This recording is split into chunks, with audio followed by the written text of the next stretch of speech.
Okay, today marks the 100th anniversary, literally to the day, of the killing of Renzo Novatore, the famed Italian anarchist, poet, philosopher, essayist, and outlaw.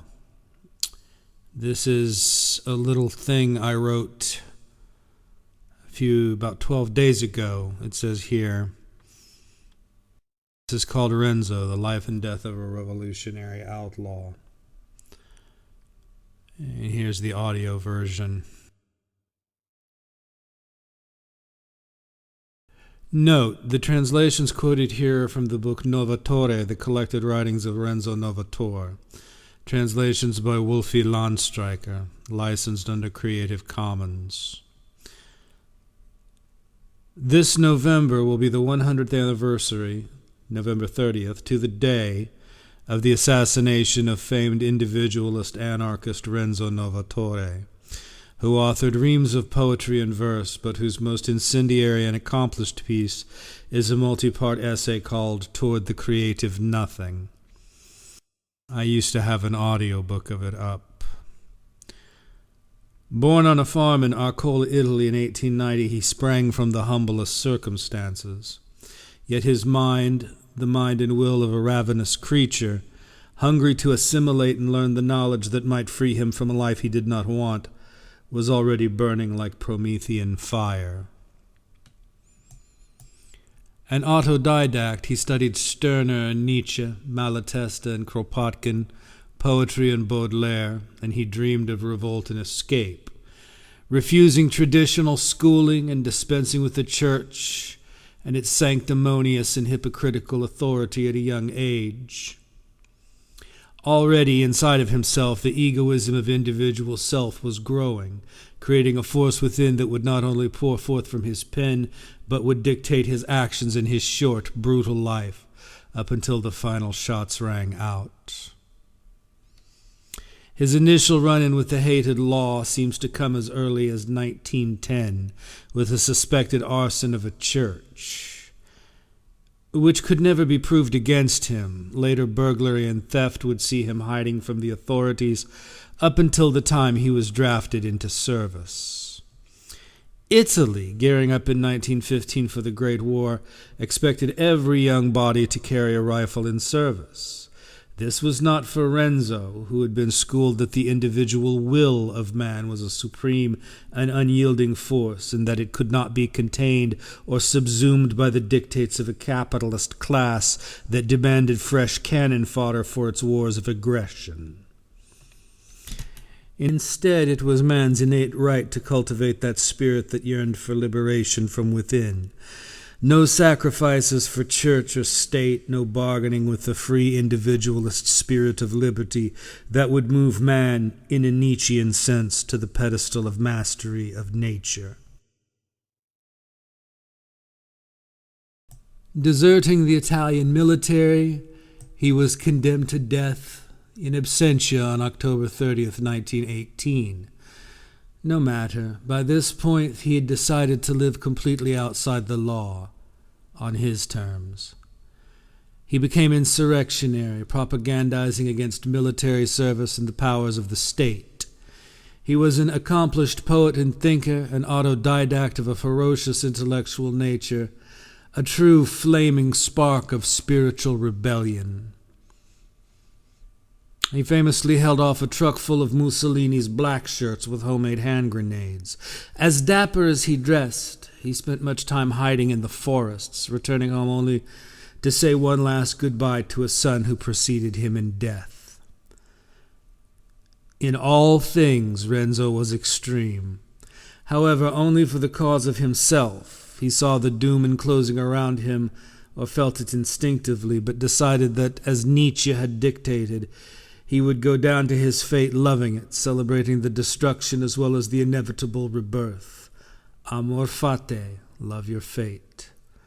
For dying they have drunk the sun, said Renzo Novatore. His contempt for the socialists, for the bleeding hearts, was as great or perhaps greater than his contempt for the forces of law, order, and fascist control sweeping his country in the wake of World War I. Socialism he appraised as the daughter of democracy, which had been given birth by Christianity. And Renzo Novatore hated the hypocrisy of the priests, the self-abnegation of the Christian dogma that posits dying to oneself and being subsumed into a new man, one who has relinquished the value of his ego in favor of slavish adoration to a, quote, God, unquote. He quotes Bakunin as commenting upon this.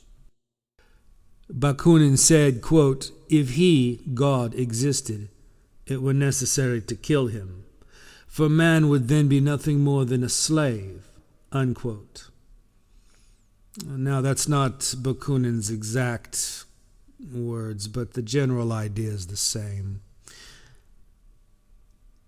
To continue, instead, it was the egoistic individualism of Stirner he applied to his thought and philosophy, in which all that matters, all that exists in intellectual consciousness of any relevance to the individual must be solely the individual, and his non-generative pronoun use here, egoistic wants and desires. Nothing outside of himself can have any consideration.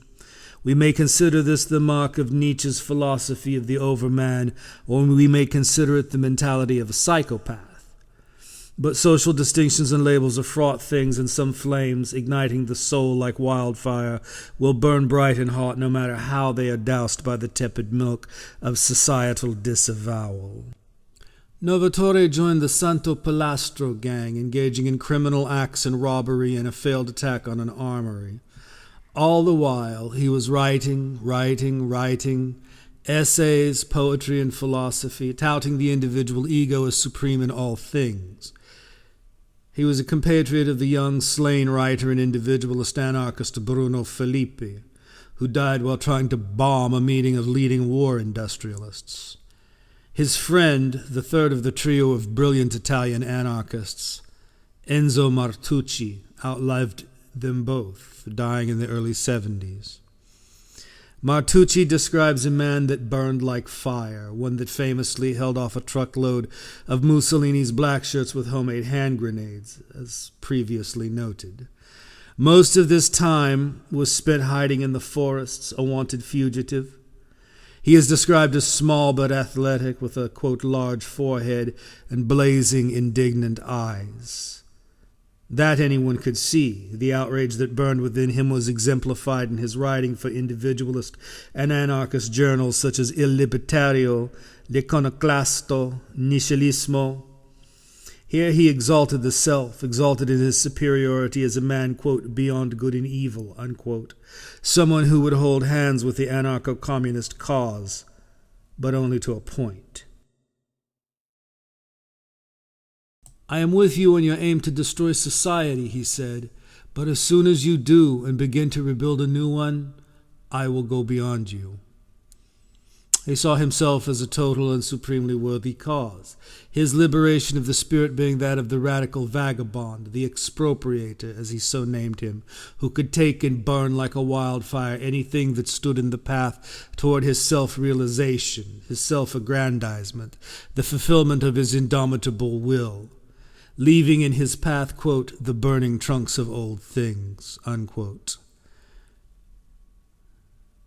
Christian plebeian, quote, toads and frogs, unquote, might ribbit to the tune ground out by the socialists, by the fascists, of which he had utter contempt for, as simply the socialist and the bourgeois entwined in a mutual death kiss. Already a dead thing, lashing out in violence. This was how he saw fascism. But it was a futile croak.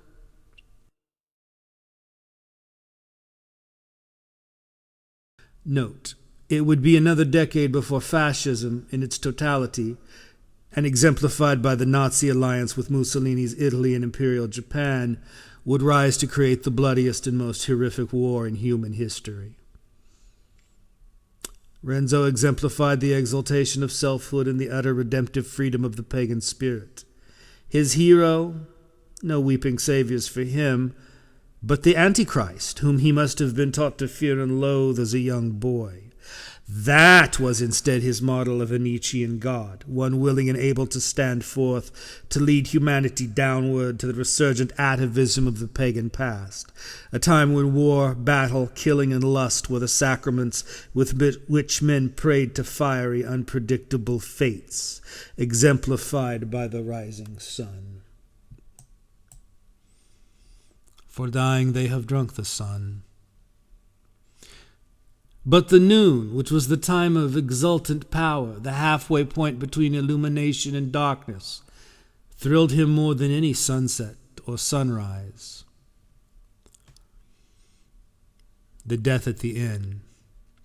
It was at the hands of the Carabinieri, the Italian military police, that Renzo Novatore met his fated tragic end, an end he had foreseen, one which he almost seemed to relish in his poetry. "This is the hour," he said, "that comes before the divine hour of divine tragedy, which will give us heroic death and heroic greatness. Oh, delightful hour, which gives me all the feverish intensity of spirit, I love you. I would not give up all the bitterness you bring me for all the heroic sweetness in the world. I would not give up the fevers that hammer my temple, that burn my temples, for all the tranquillity and peace of all the cowardly men. Oh, Satan, inspire me. Oh, inspire me, my divine brother. Give me the hellish potential to set fire to all those virgin spirits that have not yet been buried in the dung heap of deceitful theories. Make it possible for me to draw a handful of lovers of heroic libertarian greatness and heroic death close to me." And death was indeed never far from him. Finally, on November 29th, 1922, heroic death, or at the very least, one to be remembered in folklore and ballad in verse, was enacted upon his form. It is perhaps fitting that this poet and philosopher, who was also an outlaw, should die like a western cowboy in a shootout with the forces of law and order he so roundly and entirely despised.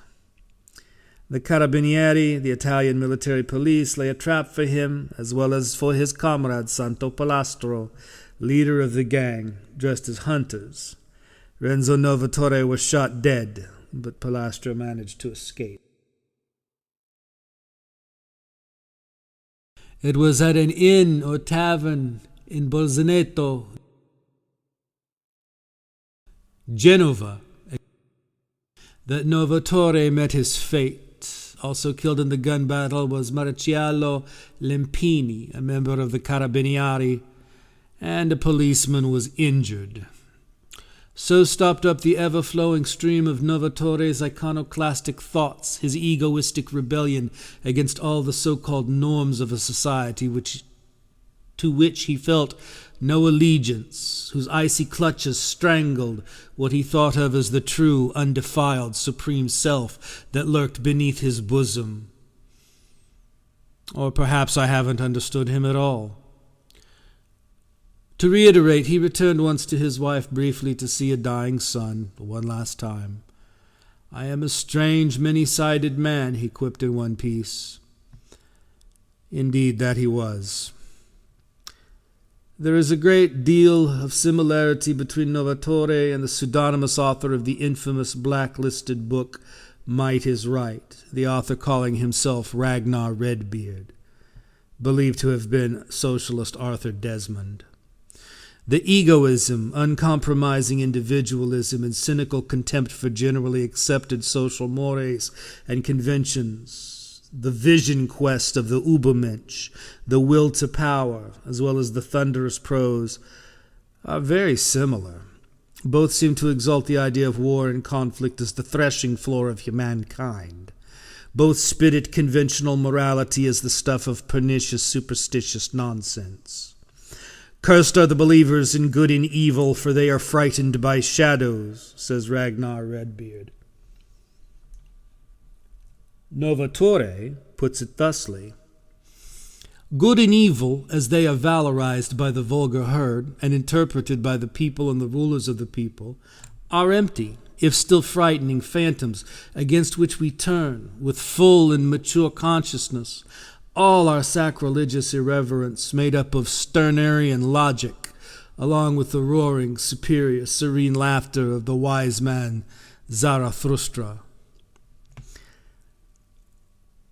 Renzo wished to live at a level of intensity placing him beyond the herd of servile sheep, beyond the decadence and despair of bourgeois servitude, of the ugly stranglehold that society wished to murder that which was within him. Yearning, always yearning to break free, at the noontide, halfway between darkness and dawn, as his soul climbed a mountain in his short life, looking toward the stars above. Was he a brutal Darwinist then? No. Did he love war? Well, yes and no. I am a strange, many-sided man. The proletariat in revolt was his passion and pleasure, but did he see them as more than liberated sheep? He realized that sooner or later the old order would reestablish itself. The only revolution he could countenance as a success, unquote, freed one from within, that held the self as the supreme center of all things.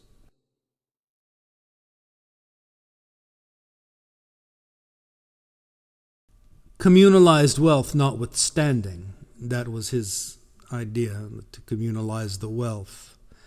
But he was not, he would protest, a communist, but an anarchist. At any rate, of Renzo Novatore, his son said, Renzo was not a pacifist, but it was because he intensely loved war that he so hated it intensely, and for having given his lordly no to this, he was condemned to death. And then he relates Renzo, writing in 1920 about his fugitive years as a war deserter. And if the green forest clasped a bandit in its flowery arms, the stinking barracks and the loathsome trenches didn't shut the soldier in their muddy mouths. But when at times I passed through the endless green prairies and, in spring, looked upon the whole marvelous feast of flowers that stretched out like a scented, laughing lover along the silent banks of a solitary river, I wasn't able to conceive why other men could search for me with such mindless and brutal stubbornness to bring me death. Why, I asked myself, shouldn't a bouquet of these fresh and wild roses be enough to disarm the mindless rage of the ones who want to kill me?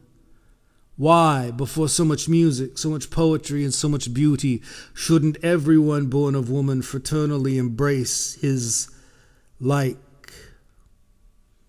moved? Why indeed? Suggested reading: Novatore, Renzo Novatore, the collected writings of Renzo Novatore, translated by Wolfie Landstreicher, Berkeley Ardent Press, 2012.